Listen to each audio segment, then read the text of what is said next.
Bismillahirrahmanirrahim. وَلْتَكُنْ مِنْكُمْ أُمَّةٌ يَدْعُونَ إِلَى الْخَيْرِ وَيَأْمُرُونَ بِالْمَعْرُوفِ وَيَنْهَوْنَ عَنِ الْمُنْكَرِ. Assalamualaikum warahmatullahi wabarakatuh. Ayat Al-Quran, Inna a'tainakal kautsar fasholli rabbika wanhar. Ini ayat populer sekali, saking populernya langganan kalau sholat duhur dan asar. Ya. Situ disebutkan, sungguh kami berikan nikmat yang banyak, maka tunjukkan syukurmu dengan nikmat itu dengan dua hal. Secara fisik, fasholli li rabbika. Kau tuh bersyukur dengan fisikmu karena banyaknya nikmat, masa kau tidak pakai sholat. Salat wajib, salat sunnah. Dan perintah yang kedua, wanhar, itu berkurban atau menyembelih. Wanhar itu Pak artinya menyembelih leher. Jadi dua perintah di situ, perintah salat, perintah kurban. Perintah salat, perintah kurban. Ingat Pak, perintahnya digandengkan dan disejajarkan. Perintah salat sama dengan kurban. Salat, kurban. Salat, kurban. Salat, kurban. Artinya kalau terima perintah salat, terima tong itu perintah kurban. Karena banyak orang Pak rajin salat tapi tidak mau berkurban. Banyak orang salat, nah terima. Rajin salat Pak, tapi tidak mau berkurban. Ini yang mana menerima sebagian, menolak sebagian. Afatu'minuna bi ba'dil kitab wa takfuruna bi ba'd? Apakah kamu menerima sebagian dan menolak sebagian? Itu Allah ancam kaum Yahudi itu Pak. Sampai Nabi dalam hadisnya Imam Ahmad dengan Ibnu Majah nulis di kitabnya itu, man wajada sa'ah, siapa memiliki kemampuan berkurban, walam yudahi, dia tidak mau berkurban, kata Nabi, fala yakrabanna musallana, sekali tidak usah juga dia pergi sholat. Ingat Pak, jangan sampai kita diusir nanti ini. Siapa memiliki kemampuan berkurban tapi tidak mau berkurban, kata Nabi, sekali tidak usah juga pergi sholat. Kan diperintah ke sholat, diperintah berkurban. Mau ke sholat tapi tidak mau berkurban, padahal mampu, kata Nabi, sekali tidak usah mau juga pergi sholat. Semoga kita Pak tidak diusir itu. Dan itu dipahami oleh guru-guru kita seperti Abu Hanifah, menetapkan hadis ini sebagai wajib. Dan itu misalnya dipahami juga Syekh Islam Ibnu Taimiyah, dan juga seperti penulis kitab Imam As-Sanani di kitab Nailul Autarnya mengatakan juga wajib. Meskipun jumhur mengatakan juga sunnah insyaallah. Itu Pak. Bagaimana kulitnya? Begini Pak, kalau berkurban ke jangan setengah-setengah, serahkan tanduknya, serahkan kulitnya, serahkan semua. Jangan berkurban tapi Nabi bilang ya, tapi kulitnya nanti kasihkan. Tidak boleh. Kata Nabi sallallahu alaihi wasallam, man ba'a jildatan fala udhiyatala. Siapa yang bisniskan itu kulitnya, siapa yang jual itu kulitnya, maka tidak ada pahala kurban baginya. Tapi yang dimaksud di situ adalah saya yang berkurban, saya punya sapi, saya punya kambing, tapi kusarakan dagingnya, tapi kulitnya saya jual, itu tidak boleh. Tapi kalau saya sedekahkan kepada panitia, saya sedekahkan kepada panitia, saya berkurban, saya kasih panitia, sudah masuk itu Pak, sedekah itu. Terus panitia nah jual, tidak ada masalah. Serahkannya dulu, panitia silahkan yang berkurban. Terus sesudah diambil sama panitia, serah terima namanya sedekah, terus panitia jual, tidak ada masalah, karena sudah pindah tangan. Tergantung mame nanti ini bagaimana itu pindah tangannya ke panitia itu, butuh nanti itu perincian.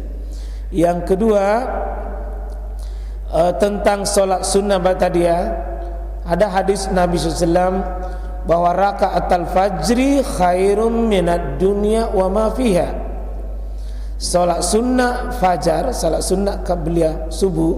Fajar itu Pak nama lainnya subuh, subuh nama lainnya fajar. Maka kata Nabi SAW, khairun, lebih baik daripada dunia dan isinya Pak. Jadi kalau kita sudah salat sunnah fajar itu subuh, bapak ibu menjadi peserta manusia terkaya di dunia. Kemarin Pak Allah bilang 2 rakaat sebelum subuh lebih baik daripada dunia dan isinya. Cuma kalau ada tambahannya itu Pak Ustaz, salat sunnah khusus ya untuk orang tua. Oh, saya belum dapat itu. Bagi saya belum dapat itu. Ya nanti saya akan pelajari lagi, saya akan sambung lagi, tapi saya belum dapatkan. Nanti minta tolong kita, kalau Pak Ustaz dapat hadisnya, minta tolong dikirimkan sama saya hadisnya. Ya hadisnya, kalaupun tidak dapat hadisnya, di kitab mana, supaya insya Allah, karena prinsip kami dalam beramal itu adalah al-aslu fil ibadah at-tahrim hatta ja'a daliliha. Ibadah itu hakikatnya tidak boleh dikerja kalau tidak ada dalil. Perintah ibadah itu Pak aslinya dari Allah dan Nabi, tidak boleh dikerja dengan akal kita, dengan pikiran kita. Tidak boleh mengada-ada. Tapi kalau ada dalil, mungkin Pak Ustaz dapat sebelum ya, kita aku tukarlah ya, aku tukarlah insyaallah seperti itu. Jadi baik, 2 tadi ya, 2 Ustaz atau 3? Oh 3, ya. Insyaallah karena ini kita sharing sebenarnya. Ya. Karena yang namanya ilmu itu seniorina sudah masalah. Bah. Ada Ustaz tahu, saya tidak tahu. Betul. Saya tahu mungkin Ustaz belum sampai ke situ. Iya. Jadi kita saling mengisi. Iya. Jadi Betul. kami kirim Ustaz Iya. pesannya itu. Iya. Dengan statement juga.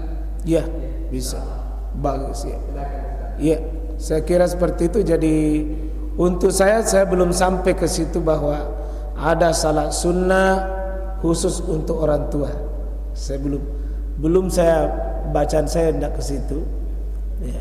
Kalau orang tua itu Pak adalah saya sudah baca di kitabnya Subulus Salam oleh Imam As-Sanani, ada di situ untuk orang tua tapi mendoakan, tapi pakai kata salat, padahal maksudnya adalah doa.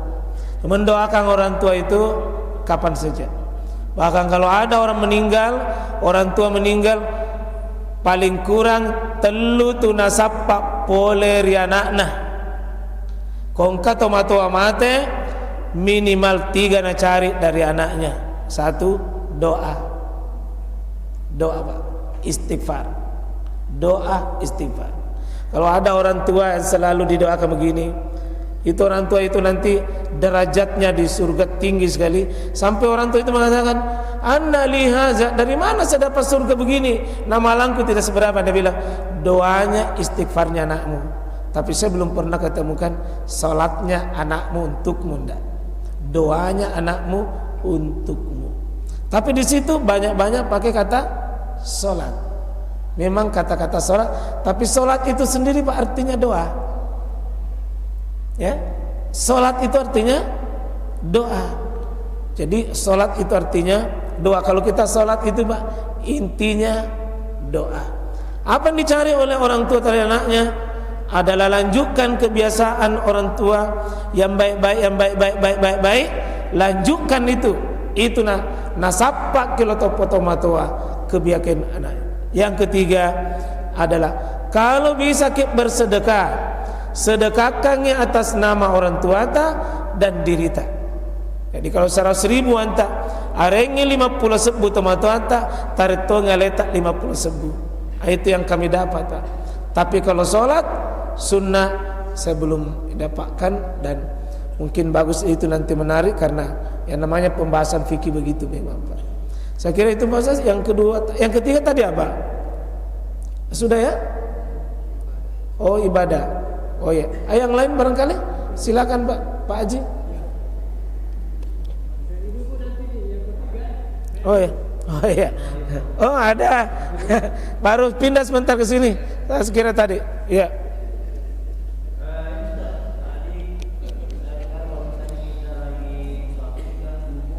Iya. Iya.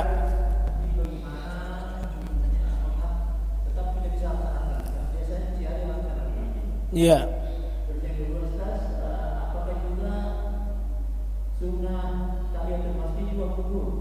Iya. Iya.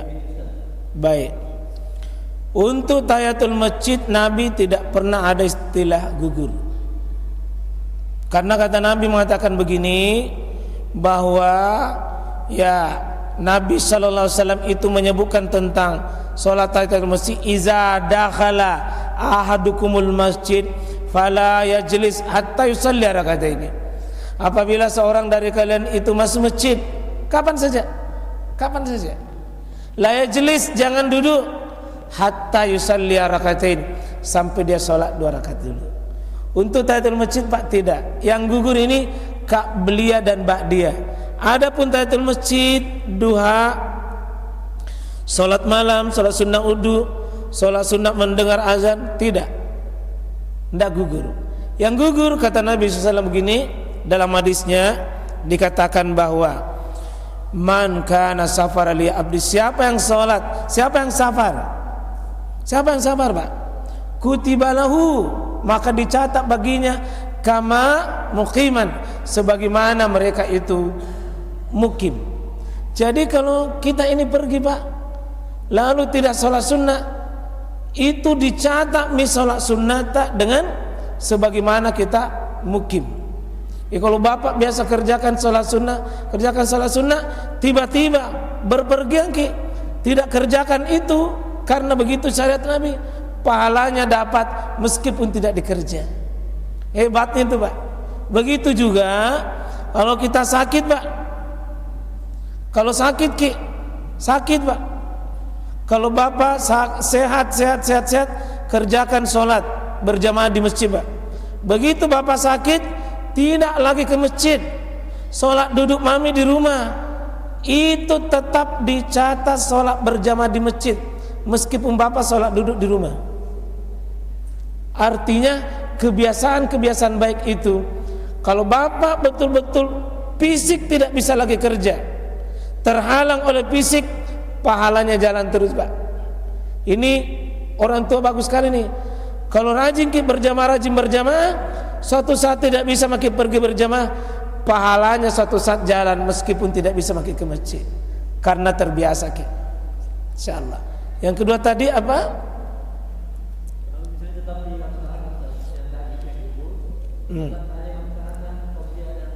Ya, kalau ada waktu, ada kesempatan, saya tidak mau mengatakan tidak boleh, tetapi seandainya ditinggalkan Pak, sudah bonus itu bagi kita, sudah bonus itu.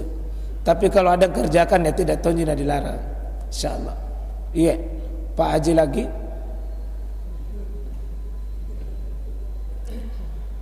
Bismillahirrahmanirrahim. Assalamualaikum warahmatullahi wabarakatuh. Assalamualaikum warahmatullahi wabarakatuh. Saya dulu bertanya itu baru mulai nanti ini. Ya, jadi pertanyaan saya apa Ustaz? Iya. Ini kan sudah habis bulan puasa. Iya, betul. Banyak orang menunggu itu malah Lailatul Qadar ini. Iya. Jadi bentuknya itu malah Lailatul Qadar ini apa bentuknya atau apa yang bisa dilihat? Iya. Apa yang dia berikan ke Allah Ta'ala? Iya. Ini pertanyaan pertama ini. Iya. Kedua sampai sholat apa namanya itu sholat toba itu dia di mana tempatnya, siang atau malam? Iya. Baik. Ya, itu aja. Baik. Baik.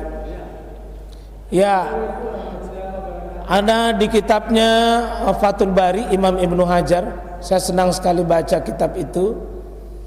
Memang pendapat tentang Lailatul Qadri Pak, di sana disebutkan 20 pendapat. Tapi hampir pendapat yang terkuat bahwa Lailatul Qadri itu khusus di bulan suci Ramadan. Khusus bulan suci Ramadan. Ada memang pendapat kecil bahwa sepanjang 1 tahun itu bisa dapat, tapi itu pendapat yang lemah. Kalau saya itu tetap Lailatul Qadri khairum min alfi syahr, itu dimulai dengan inna anzalnahu fi lailatul qadar, itu di surah Al-Qadar, itu bulan Ramadan saja. Nah, apa tanda-tandanya itu orang yang dapat Lailatul Qadar? Apa tanda-tandanya? Tanda-tandanya sesudah Ramadan kata Ibnu Rajab, innal hasanat al hasanatu ba'daha. Ciri-cirinya kalau dia Lailatul Qadar adalah berubah lebih baik sesudah Ramadan. Semakin taat, semakin mudah menangis, mudah memaafkan, meninggalkan dosa dan maksiat. Itu ciri Lailatul Qadar, Pak. Kalau merasa dapat Lailatul Qadri, dosanya tidak ditinggalkan, gibahnya tetap berjalan, ribanya tetap jalan, gosipnya masih jalan, salah subuhnya ditinggalkan, bukan Lailatul Qadri, Pak, Nur Lailatul Qadri jadi dapat. Ya, insya Allah begitu Pak aja. Kalau meningkat berubah sesudah Ramadan, ciri-ciri dapat Lailatul Qadri. Insya Allah Pak. Insya Allah. Yang kedua, sholat tobat itu malam atau siang tidak ada disebutkan oleh Nabi kapan malam. Cuma ayatnya bunyi begini. Walladzina iza fa'alu fahisyatan aw zalamu anfusahum zakarullah. Apabila orang itu berbuat dosa maksiat, segera dia bertobat, segera dia melakukan istighfar itu. Boleh malam, boleh siang. Bagi yang mengamalkan sholat itu, karena tidak semua ulama Pak pendapat itu ada sholat tobat. Ada ulama mengatakan kalau sholat maka itu nak tobat maka sebenarnya. Ya, seperti itu Pak ya. Insyaallah, terima kasih. Ya, 18 Mei kayaknya habis dulu nih. Nanti kita ibu-ibu. Oh, satu lagi. Ya, jalan makin pale.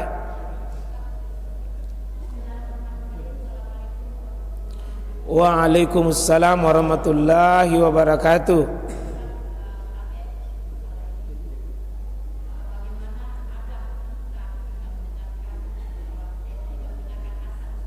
Ya.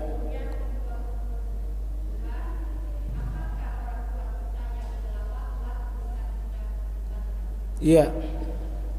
Baik. Apakah orang yang sudah meninggal itu masih bisa didaftar namanya untuk berkurban? Itu ada 3 pendapat ulama. Pendapat pertama, boleh dengan dikiaskan, diserupakan hukumnya dengan sedekah. Kan orang meninggal boleh bersedekah atas namanya. Maka ada sebagian ulama membolehkan atas nama itu, dikiaskan, diserupakan hukumnya dengan sedekah. Pendapat pertama boleh. Sebagian ulama ini Syekhul Islam dengan Imam An-Nawawi masukkan itu di kitab Majmu' fatwanya. Kemudian pendapat yang kedua, tidak boleh lagi kalau sudah meninggal. Saya lebih cenderung ini Pak, pendapat ini tidak ada lagi, karena Nabi memiliki anak yang sudah meninggal, Zainab, memiliki istri yang sangat dicintai, yakni Khadijah. Pernah Nabi menyembelih 100 ekor Pak, tapi tidak pernah Nabi memasukkan itu istrinya, tidak pernah memasukkan orang yang sudah meninggal, tidak pernah ada riwayat itu Nabi secara tegas, tidak ada. Maka pendapat ini ya beda sedekah dengan beda kurban. Kurban itu ibadah khusus.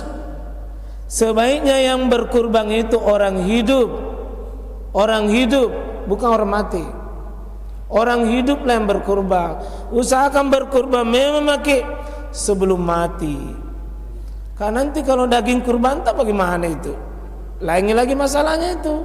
Bagaimana daging kurbannya itu? Itu masalah. Kalau saya Pak, diutamakan dulu orang hidup. Kecuali kalau begini sudah jelaskan Bu, aku tunjukkan lebih bagus kita berkurban atau anak tak, atau paling dekat orang hidup. Nabi bilang, orang tuaku sudah bernazar. Kalau nazar jelas boleh. Atau dia sudah berniat memang baru meninggal, itu lakukan saja atas namanya Pak Ibu. Ya, dia sudah berniat baru meninggal, silahkan. Ya, itu sudah diwasiatkan untuk dirinya, silahkan. Karena saya lihat memang di Indonesia begitu Pak ya. Ya banyak saya lihat daftar saking almarhum di situ. Almarhum. Ada 1 ekor saking almarhum. Siapa yang datang dipotong itu? Ya, saya khawatirkan kalau almarhum juga datang potong. Jadi ada pendapat membolehkan, ada pendapat tidak boleh. Kalau boleh Pak, lebih diutamakan orang hidup yang berkorban. Orang hidup yang berkorban. Tapi kalau misalnya tetap tidak mau, lakukan saja Pak, karena ada tonji ulama yang membolehkan. Ada tonji ulama membolehkan. Kita tidak usah hukumi itu syirik apalagi bidah, jangan. Ada ulama membolehkan insyaallah. Pendapat tentu yang ketiga, kalau dia sudah wasiatkan, dia sudah nazarkan, lakukan saja.